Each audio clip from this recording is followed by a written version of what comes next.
Let me ask you a quick question because and then we'll go back to the Alexander Semin's time in Montreal is over, and his NHL career may not be far behind. The Canadiens placed the Russian winger on unconditional waivers Wednesday for the purposes of mutual terminating his contract. Do you think this guy could be an asset someplace? I think he's still got some piss and vinegar in him. I think that there must be something going on between him and his team. I think that you know better than I do. A hockey team can turn against the coach or they can turn against the player. Yes, you're absolutely right. But let me say this. He has an option. He can go back and play in Russia.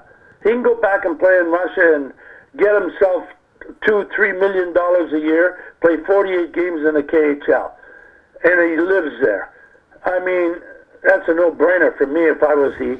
That's a no-brainer. Yeah, but I've talked to Russia. I talked to a lot of Russian players in my life, and I'm not going to name names, and I'm not going to breach my trust. And you know, I lost one of them in that plane crash, who was a very dear friend of mine, and I can say Korolev told me that all Russian players aspire to play in the NHL. Absolutely. NHL. Not all anymore.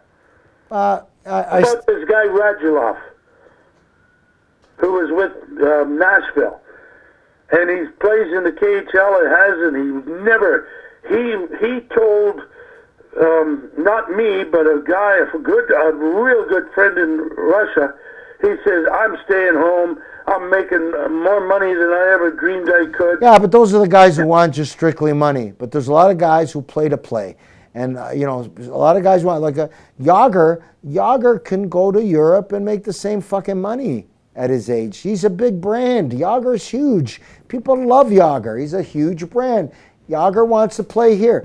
I believe unequivocally Jágr can make more money in Europe. But I don't know whether he can or not at 43 or 44. He's still a big brand, and he's still exciting to watch. What I'm telling you, Frank, is the KHL plays really well. They play 48, 50 games only. But it's not the NHL. But it's not the NHL. But a lot of these guys now over there don't seem to give a shit. I still, you know, Phil, you talk to a lot of guys. I still talk to a lot of guys. They would rather play in the NHL. Listen, I understand that. But you're going to see more and more guys say, you know what, I'm going to stay home. Phil, that's if home is home. I'm just telling you right now that the NHL is the premier league in the fucking world of hockey. Agree.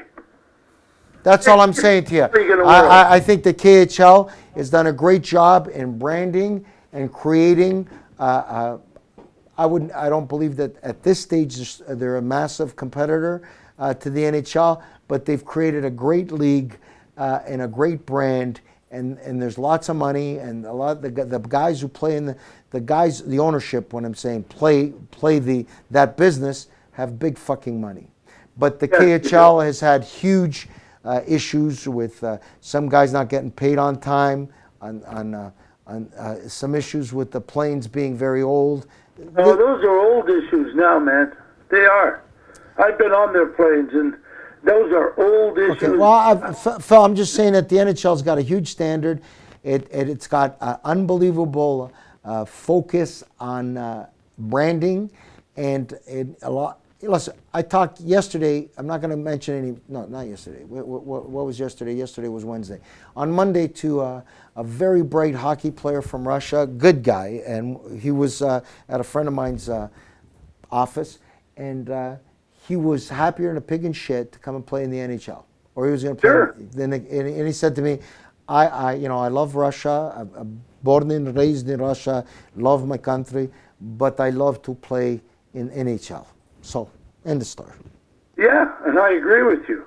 But there are a couple of guys, and not. But I agree. But Phil, thank God. More and more. But the KHL has been very good for a lot of Russian players who end up leaving North America. They got a place to go play, and they got a place to go play for big money. But I'm just talking. I think Semin would do much better, Alexander, in the NHL.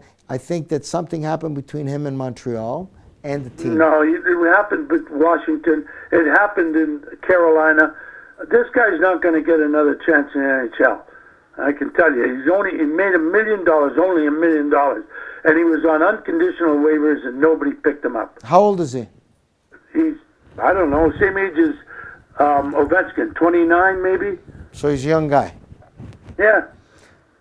Well, it is what it is. Maybe some guy might see something in him, or he's going to do exactly what you said, Phil. Go home and play in the league and do well there.